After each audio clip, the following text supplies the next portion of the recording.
Fighting Illini are with us. As mentioned, they're going to play Iowa State Thursday in Boston. We have the head coach Brad Underwood with us, along with Marcus Damask and Coleman Hawkins. We're going to ask Brad to start off with a statement on this game. Then we'll go to questions for all three of the Illini on the dais. Brad, please. I'm still trying to get the water out of my ear from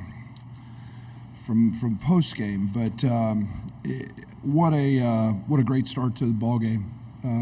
I thought that I have so much respect for Keith Ambrot. What an unbelievable career. What a way for him to end it. Great win against BYU. Very, very talented team. I think they'd won 9 in a row and maybe 16 or 17 out of 19 or 20 to end the season. But these two guys, boy, they made a difference on the defensive side to start the game. They're two terrific guards. I thought we did a good job on. And then we got out in transition. And when we get stops and rebound, we can be pretty special. So just kind of continued little lackadaisical to start the second half, letting them have 3 or 4 threes. But for the most part, we got Marcus going in booty ball. Coleman got us off to an elite start with his threes, and Terrence. Those three guys, pretty special players. Start right here in the front row, Gina. Then there's one also on the left here. Go. Jeremy Warner, Illini Inquirer. Brad, you said yesterday to ask you, what does it mean to get this monkey off your back, the program, and get to a Sweet 16, get to that next step? Well, it's never been on my back. You guys have made that. These guys don't know anything about any of that. And I treat every team independently. I think for the program's sake, it's mind-blowing to me. And I think there's frustration that we had a 1 seed and got upset in this very game. But this program's elite. And to not be there in 18 or 19 years, to me, that's more mind-numbing. We had tough draws and a couple injuries, and you get beat. And that's the beauty of March Madness. But it feels good to be advancing with this group. I've said all along, it's one of my favorite teams to coach, if not the favorite. So, yeah, on to Boston. Yeah, Abby.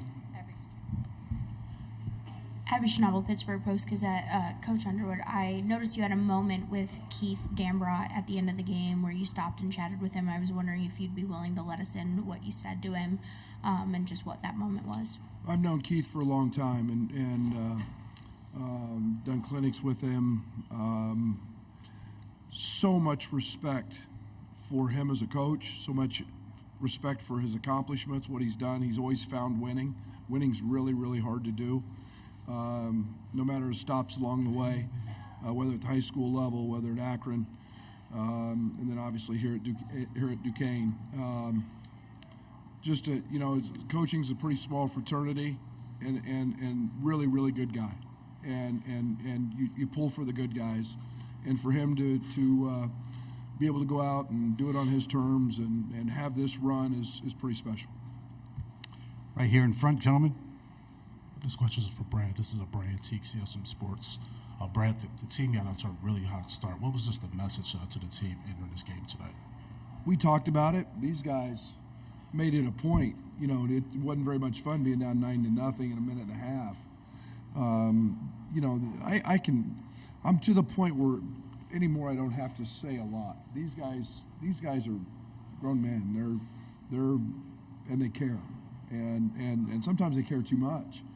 But, they made a point to it. And we talked about it.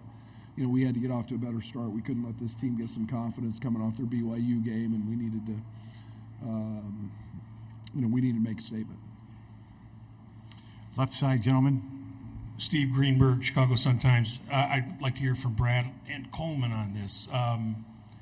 When do seeds go out the window? You're a 3. You're going to play a higher seed next for the right to play potentially the highest seed after that. Do these seeds matter anymore? No. Coleman, you're first, please. I feel like the seeds don't matter as soon as the ball is tipped in that first round. I feel like that's evident every year. I feel like as soon as the ball is tipped, anybody can beat anybody. Whatever team plays the hardest. And it's an imperfect game, and to try to base it off of seeds is kind of bizarre because there's so many great players that play in the tournament, so many great teams, and all of them are chasing that one common goal, and everyone's going to compete extra hard. So I feel like the seeding's out the window in that first round. Really, it's game on. Yeah, I agree with that. I've been a 14-1. I've been a 12-1. I've been a 1 and lost. I think it's more about how you're playing. I think it's about the matchup. I think it's so many little factors that go involved. I think it's what makes this March Madness so unique. Is we've now seen 16s beat 1s in this thing. So our task is we've got in front of us a team that was seeded higher than us. Okay, we've played in the Big Ten. We've played some of the very best teams that the basketball has to offer. We've played a great schedule. We've been on the road.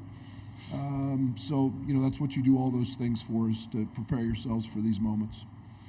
Hold on a sec. Steve, do you have another comment for that?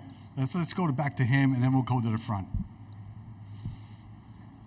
So do you guys feel like underdogs now, going against the two? I mean, according to the bracket, that's how people look at it. Do you feel like that? We'll go Marcus and Brad this time. Every time we step on the court, I don't ever feel like an underdog. No matter who we're playing, I think with this group of guys, we can always go out and beat anyone in the country. So, I'm really not looking at the seeds. I'm looking at Iowa State, who they have, and how we're going to win. Same. It's every game's in. It's when you've got a group that's veteran, when you got a group that's old, they know each other, they know how to play. I don't ever go in. I go in with a feeling of respect for the opponent and how good they are and what they do, but I never go in with the mindset that we got no chance. Maybe if we were playing the Celtics or somebody in Boston, I might feel a little different, but we've shown we can play with the best. We're under 4 minutes to go. We have 4 questions up. Here's 1, 2, 3 in the back, and Abby, 4. Go. So this one is for you, Coleman. So you've been a foundational piece for the program. Just kind of walk us through just how you're feeling in this moment. Part of me wants to get really excited. Part of me just wants to keep the job's not finished mindset. So it's just kind of in between right now. I'm really happy for everything we've accomplished this year. But to sit here and say I'm happy with making the Sweet 16 is not what I want to say. I want to be happy with winning a national championship. So, I'm aware of the history because it kind of gets thrown in our face a little bit. But, I think the goal now is to really go out and do it and, become national championships, because that's why we're here. So. Here. Thank you. This is for Marcus and Coleman. You guys have won 6 straight games now in the postseason. How do you feel going into Boston about your team, and what gives you confidence that you can compete for a national championship? Marcus, you're first, please. I feel good about our team. I think we're hitting our stride and turning in the right direction. You always want to start playing your best basketball come March, and I think we're doing that. So, I feel confident. Iowa State's a really good team, so we got to play our best to beat them. I feel really confident in this team because I feel like there's still something missing that we haven't reached yet. I think there's a whole nother level of intensity that we can play with, both offensively and defensively. I feel like there's moments where guys got to step up and knock down shots, and that's on me. And there's moments where we got to step up and lock in on defense and limit defensive mistakes. So I'm really confident in this team because, like I said, I feel like we got a whole nother level we can tap into for sure. In the back, gentlemen. I'd love to hear from both Coach and Marcus if possible here. For Coach, a lot of people say this is a guards tournament. So just how important is it to have Marcus, being the engine of this offense, and was that a point of emphasis to go out and get a guy like him in the offseason? And then for Marcus, just how much pride do you take in making this offense go? Yeah, I think that we had a lot of ideas when we recruited Marcus. We knew how good a player he was. And between Marcus and Ty, Nico Moretti, I've said all along, I felt like our point guard position was in great hands. And Coleman gives us an unbelievable luxury as a five-man who can really handle and alleviate pressure. So it wasn't about having that position. It was about being able to put guys in position to take advantage of mismatches and put them in positions to be successful. And Marcus's basketball IQ, Ty's basketball IQ, Coleman's basketball IQ, those allow us to be able to get away with, quote unquote, if you guys want to label it, the non-traditional point guard.